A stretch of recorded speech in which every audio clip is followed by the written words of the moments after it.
Welcome ladies and gentlemen, my name is Nesha and we are playing KSB 1.42. 1.42 arrived yesterday, so it's very fresh here in my install. I haven't had any problems so far. And this is not what the video is about, it's the design of my Moho Eeloo Jool Flyby Probe carrier. So what's special about this one is that I for the first time starting to use something you can turn on in KSB called advanced tweakables, and this adds extra options for many parts, but what most interesting with this carrier design is based on that one, because we are using something called Interstage nodes, which are just available if you turn on advanced tweakables. I will come to the moment to show you where you turn this on, just for in case someone cannot find it. So let's take a look what this has made me able to do, which I couldn't do before. So as you can see now, it's kind of floating around inside my fairing. What this does is adds a node so I can attach new things for here. So if I, as you can see here, I can stack stuff like this, and this is completely new for me at least. So this allows me to have 3 satellites balanced inside a rocket, which is fairly small. We will take a closer look at those satellites there, because these ones are, we will take a close look at them later. So I know the question will probably come up for some viewer. So why do you have a night? Why is it dark inside your vehicle assembly building, and I can see the universe sky or the skybox behind here? And I'm gonna tell you how I done that. If you Google KSB lights out, which is a mod which allows you to turn on daylight and night light, which will be very helpful if you like to play around with lights, or you just want to see how your rocket will look at the dark side of the moon. So yes, that's how you do a simple mod with a simple button there. So yes, that's how it works. So let's take a closer look at this. So you can see here we have the Interstage node. You can turn it off and off again to make them work. So if it doesn't work, you turn it off and on again till it works. That's just I thought there was a show called IT Crowd that always told me it's tell that thing. So let's see here. We also have some cool things here, which called a Truss structure, which will make shelves inside your fairing so you can actually stash them, and they are kind of smart, because if I take something away, that shelf will disappear. But a good example could be using the Science Junior here. So that's a good way to get it away and don't have to use one of those service bays. And it's gonna be nice to do, because the service bays are just tiny and things. So this is the bigger the fairing, the bigger the shelf, the higher up you can stack things. I think I've gone with one of the newest 1.8 meters ones for this design here, but as you can see, it's not really working in the design here, because I want to peel off I want to separate all the satellites from the satellite carrier, and I can't remove the shelves. So we will take a closer look at that. I will show you how I got everything inside here. So first, let's take a quick look at where you turn on advanced tweakable.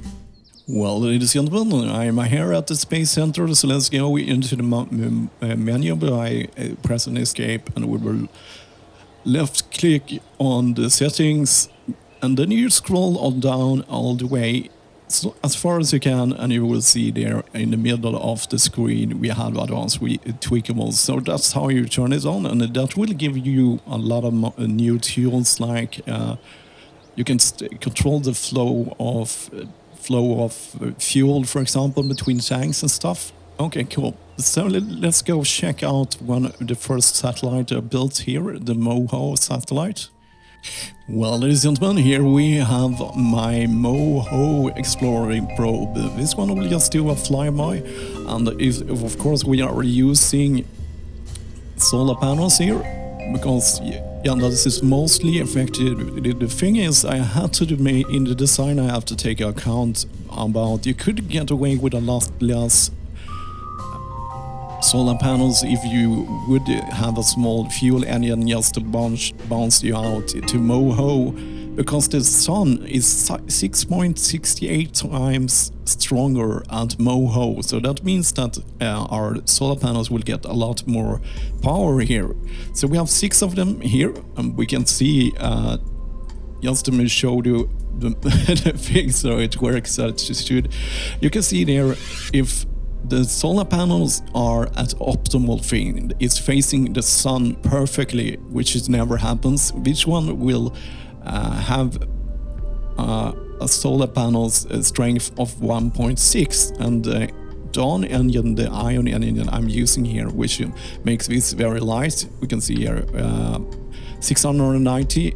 So I spent so much time on this. It's a very super simple design, but it took me such a while to put me where I wanted to have it. So we have the Dawn engine is using 8.74 electric charge per second, and we can get 1.6 if it's perfect. So that's the reason why I've stuck to one of these 1K batteries here, which will give us 1,000 extra electric charge. And then we have the probe. I think in the total the probe is only have 15. The reason why I went with the remote guidance units is that it has all the function of, for example, maneuver hold, which makes things a little bit easier when you're making such a long burns with the help of the ion engine. As you can see there, a full burn will take, to spend of 5,143 delta V takes 27 minutes. So this is a super long burns. So yeah, we have to have some luck also when we're launching it, that we can launch it with our solar panels so they can power the engines here. So I've gone with the 2 smallest of the Xeons here and tucked them inside here. I went with this one instead of the Cometron because the Cometron weighs about 100 kilos and this one weighs, yeah, it is a lot of thought into it and it works. I've tried it, but yeah, as you can see, this one weighs 25 kilos less, but it makes it is a kind of big one. It takes place, but it really doesn't. It's not a big deal in the vacuum that happen. We will not be dealing with drag or anything, so I think it works here. It's not the most beautiful satellite, but it's so economic and it costs only 19,500 and weighs 690 kilos and 14 parts. It took me quite a while to just came up with the most economic one for making this Moho Flyby. So this is one. So the electric charge is coming from our solar panels. If we compare it to the So the deal is, this is a completely one of the benefits of being so close to Moho is that you have so much electric use. For example, Duna has two times the power from the solar panels when you are at Duna, but in Jool 0.03 percentage of the solar panels is more or less useless at Eeloo and Jool, so I have to go with a different design on there. But I try to stay to this target because I really wanted to just get free satellites to the places I've not explored before, but I wanted to do it in the cheapest possible way with the ion engine, just because it's kind of cool to build a satellite that is not even weighing a ton. So it's really small parts here. So let's check out the Eeloo and the Jool satellite. Well, ladies and gentlemen, here we have the Eeloo Jool satellite, or probe is the, I probably said that wrong in the whole episode. This is a probe, we don't have any communications satellites. So what we have the problem with, as I mentioned when we was taking a look at the probe we used for Moho, is that we don't have the sun. I just added these sun things here. Sun I've just added those solar panels here just because it gave me some extra fuel. So to be able to drive one Dawn electric engine or ion engine, I need to have at least 6 fuel generators. So the fuel generators are very economic in that way, because if I have 6 of those, they will output enough electric charge. It's like 5.98. You need like 5.18 of these fuel cell generators to drive one engine. So that was the most economic way to do it. Also, it actually weighs a lot less if we compare it to an option, which also work when we have no sun. We have the, let's see here, and we have this radio stopped thermal electric generator, which is cost 23,000. So one of these guys costs almost as much as my whole set probe here. So it's not a very economic version. Maybe if you use it for the satellite, which you don't want to use a fuel generator, because the fuel will run out eventually. So this is like renewable, so it kind of can pay itself, but I think you need around 6 of these, if I remember. Okay, 6.86. I think you need 8 of these to be able to drive one of these engines, and they weigh a lot more than the fuel generator and the fuel for it. So with a lot of calculations, I have discovered that if I use one of these new dumpling tanks, is that so much fuel, liquid fuel required if you balance it with one Xeon tank. So if I peel this stuff, this is how much fuel the fuel cells will use for driving the engine at the same time. So yeah, so it took me a lot of trying and a lot of simple math that I have problems with to figure it out. But if you want to go bigger, I tried that also. You can, if I've found out that if you take one of these bigger Xeon tanks combined with one Oscar B, that is enough to drive the same quantities almost to drive the 6 fuel cells, so you can fire your ion engines at the same time. So you can do design with those, but I wanted to go more tiny, and as you can see, this one weighs about a ton. So for example, if we take a comparison with how much it will weigh if I dump all the fuel stuff and went with a more expensive way, we can see how much it will weigh. Oh, we need a sign. So let's see. First of all, you will gain a lot of weight, which will lower your thrust-to-weight ratio. That is also a big problem, because the thrust-to-weight ratio for the ion engine is so low, so it will present problems for you by just getting a half decent fuel here. So let's say, okay, I will do this correctly. I will check this one, and I will take the calculator and count how many you need for drive one electric ion engine here. Okay, I was wrong in my calculations before. You need exactly 10.925. So you need at least 11 of these guys to be able to drive one engine. And let's just stack it here for experiment wise. Let's say 11. You go for the perfect number there. Let's just add a Xeon tank so we can get the weight here from Kerbal engineer. Where are you, fuel tanks? So let's just add this here. So we have a weight of 1500 for doing the same job, and if I need Xeon tanks here, I will be needing. You see how fastly this climbs here. To get to about the same delta V with the design I had, we are almost double the weight. and the frost to weight ratio is much lower. So let's go back and check it here with my design instead. So here we have my design even with the solar panels, and it weighs 1500. So yeah, it's almost the same, but it will weigh, we will get a better frost to weight ratio after a while. We'll spend our fuel here because we can stage it here and then we will shoot it out here. So it will shoot out the tanks here. Let me demonstrate. Well, it's here, gentlemen. Here we are in space. I've cheated us there, and let's turn on SOS. So while we have, let's just show. I can show. Let's go pro grade here and fold out all our things. So one of the things I also needed when I was designing both the Eeloo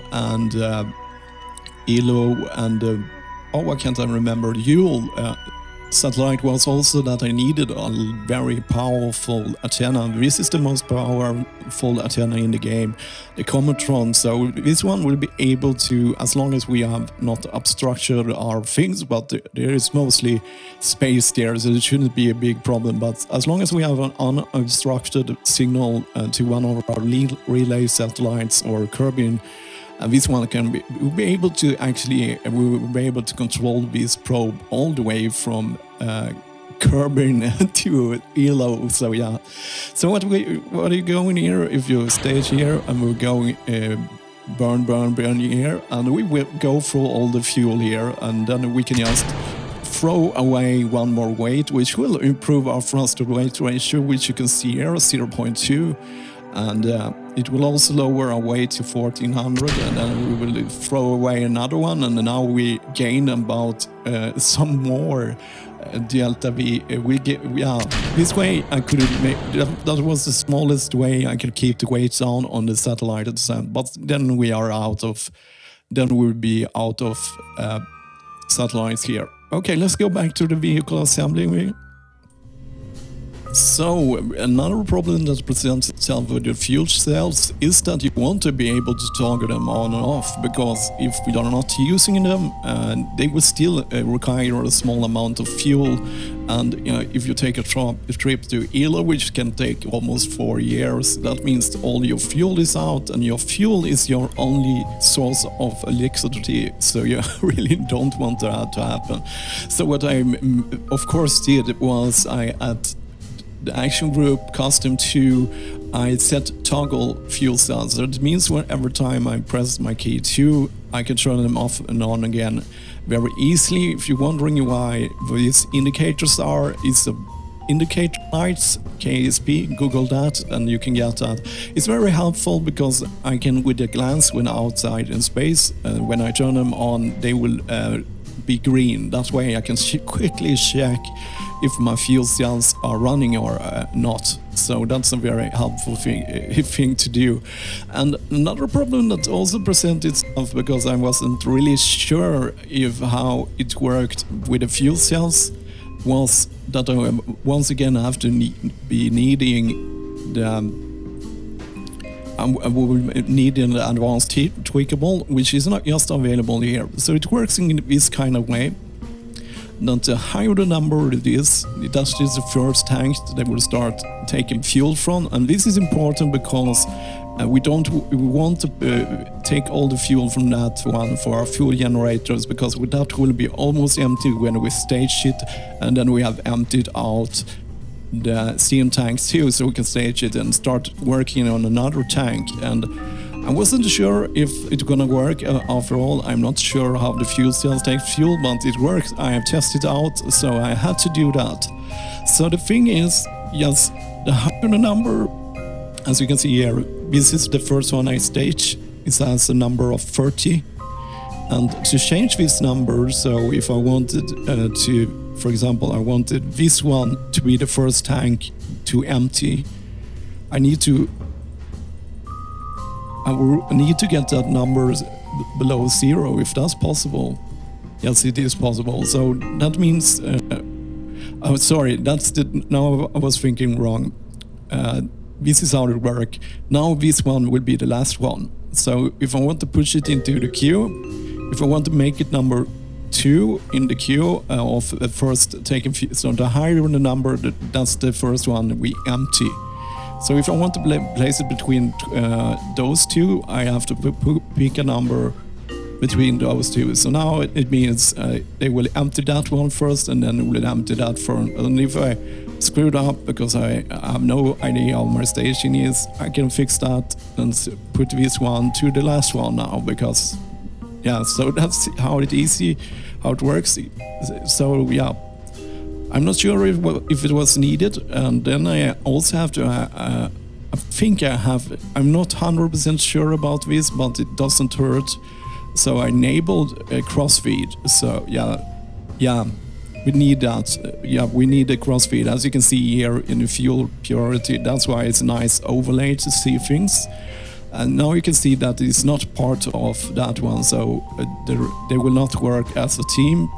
By enabling the crossfeed, it will be a part of the team again, and priority I decided. So yeah, worst should probably do it. But I guess, as you see, I think I spent around 8 hours on these satellites, trying out new parts, test flying in them.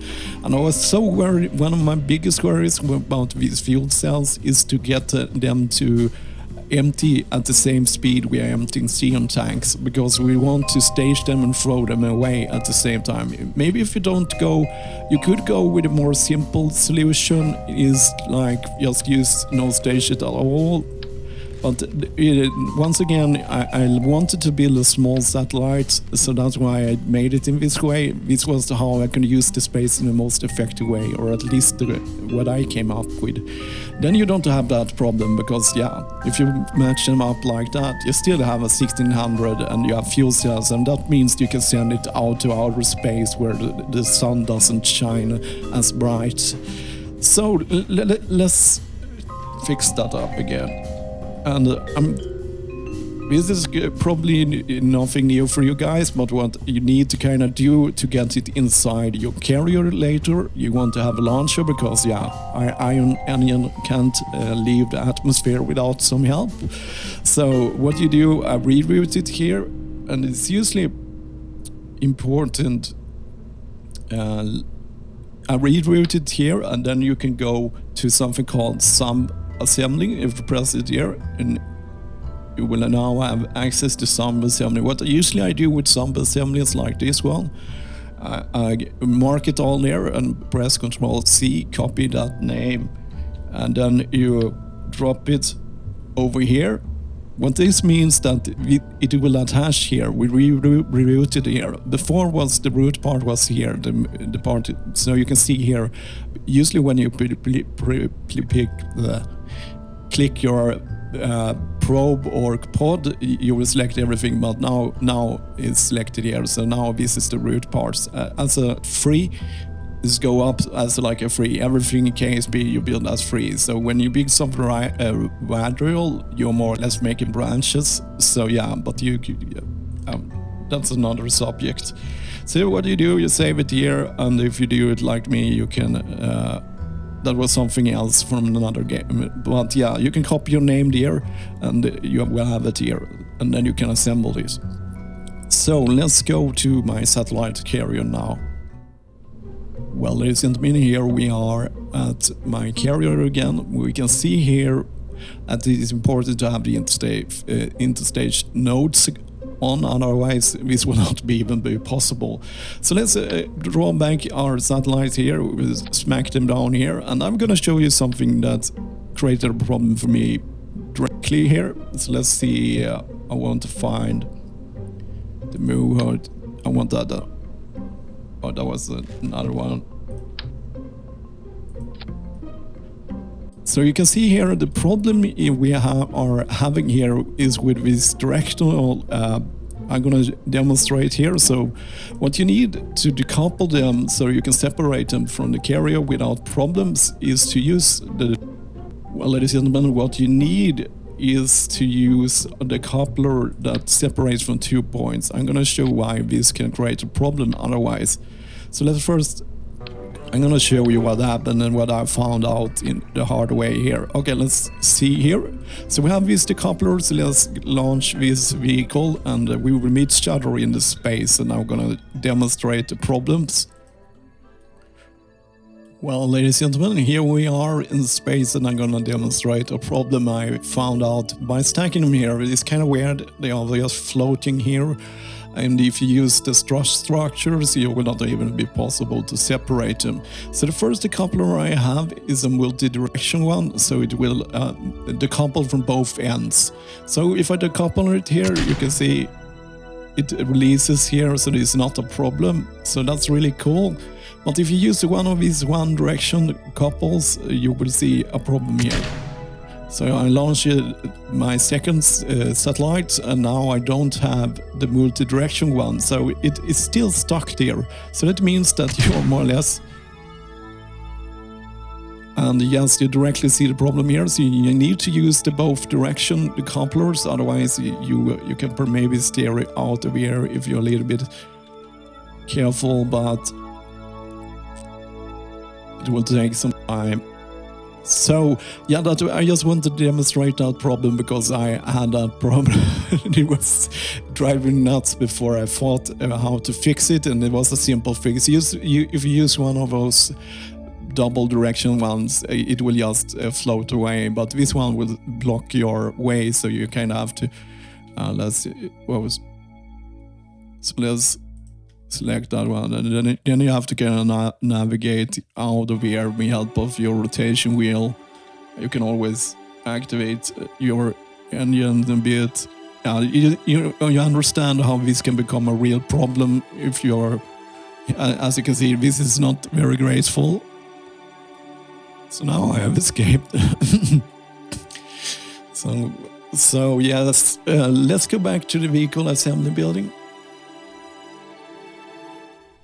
So yes, we are back in the vehicle assembly building, and it's time for fixing our problem. As you can see, we need to copy this one. So we have two of those instead, and it's not like, but it could be. It can present it can give you some problems that you don't need. So yeah.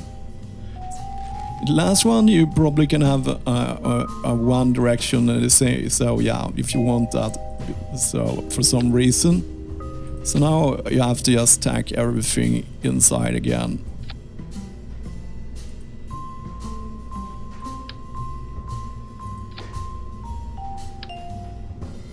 Yeah, so this one is really cool because this allows you for a very low weight. As you can see here, my whole carrier is just 100,000 and it's 3 expensive satellites inside it, and it still is just using some boosters and some simple engines here with a new skiff engine from Making History. So yeah, it's a very economic way to get things, and this also gives the benefit of having a nice load that otherwise when you put stuff interferes. My old solution was that I built out 4 different satellites on a carrier like that, and that made it very difficult.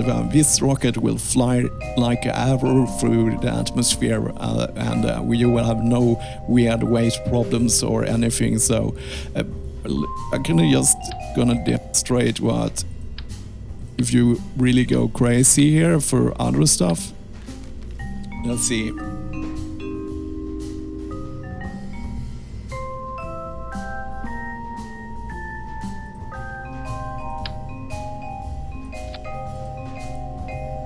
So if we, for example, we have a lot larger one here, and the default setting is of course the Interstage nodes are off, but look at this one. You have a lot more room here, and you can stack them there with Truss. This would be possible for you to build, actually, if you do it like this. But it could lead to balance problems. But if you would go, that was one of the small ones. You could go with some crazy satellite.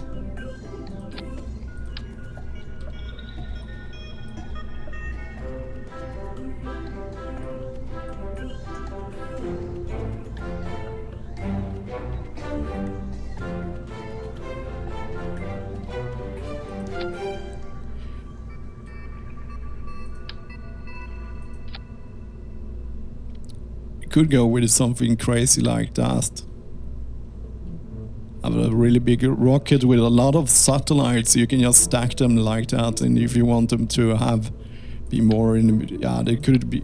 It's an easy fix to just throw something. Yeah, I really like this feature. I didn't saw it before because yeah, it was in advanced tweakable. So let's see.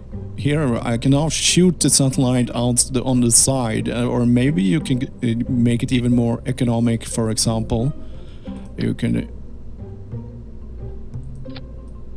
I really like this. You could go with something like this. I don't think it will attach radially, but if you are.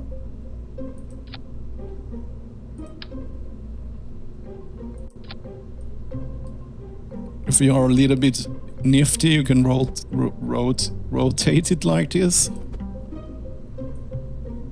and then you can go with a move. You can have a lot, yeah, you can make a super satellite carrier, for example, shooting a lot of flyby probes or satellites. Yeah, it really lives to really cool launch vehicles. I really love it. Yeah, I will probably do more cool stuff like that later. So yeah, I just wanted to show you guys that, and I think this was not one of my normal videos. I usually don't do it more explain how things work, and because I'm not a very good, I would say I'm an amateur KSP player. I'm not a professional. I don't know how all physicals works. To be a pro KSP people, you have to be a physics guy. You must understand why things are happening. I can understand this game from experience, not by knowledge. So. So yes, so here we have once again my final design, and I think it's a good ending for this episode is to launch this one into a high orbit of 300,000 meters, as we are dealing with very low to thrust rate racers, and deploy our satellites so in orbit, so we can in later episode take all of those satellites where we want them, which is of course Moho, Eeloo and Jool. So yeah, let's make a launch on this one.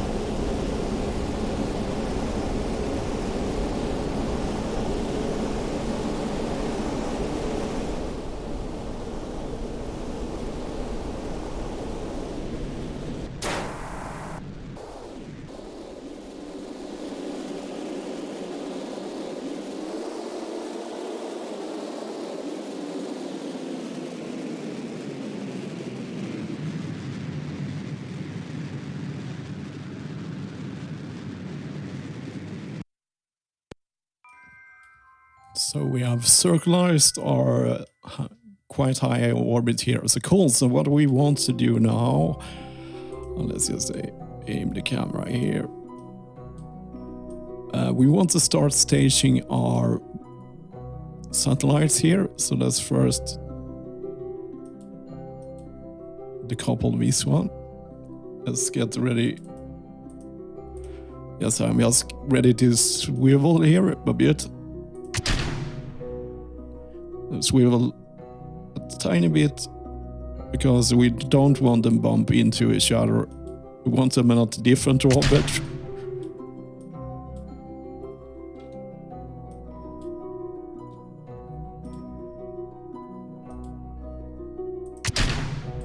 Okay, cool. So let's fold out our solar panels so they can safely orbit here.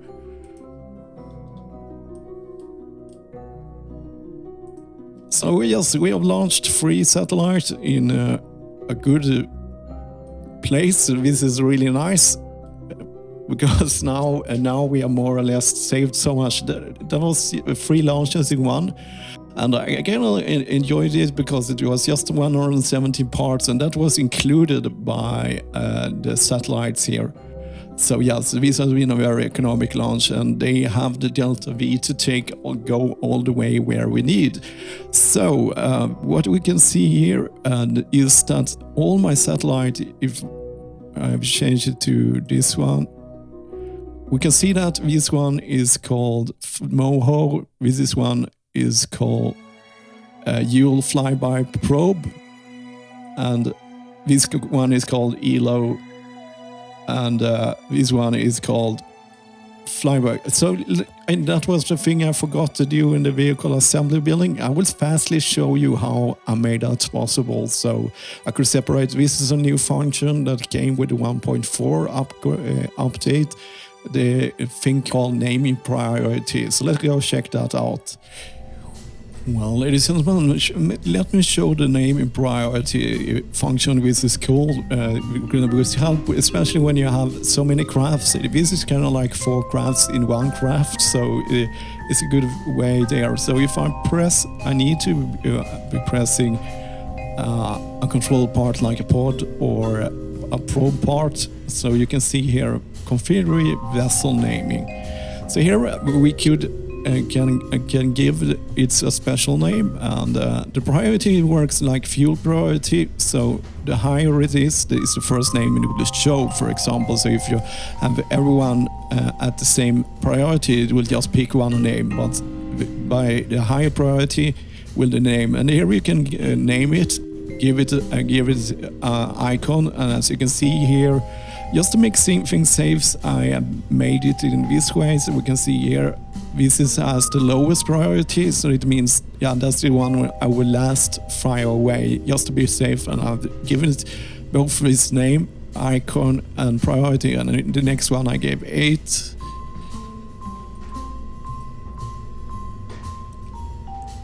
As you can see here, 8, and I give it that. So yes, you can name things. It doesn't seem to be really. And so you can now name it in priority. That's really helpful, especially when you're launching a craft like mine with 3 crafts inside it, which are independent. In that way, it always will have the priority of the carrier, but as soon as that way we can easier find them, and we don't have to worry about yeah, this was a problem before, because usually I had to rename them in flight.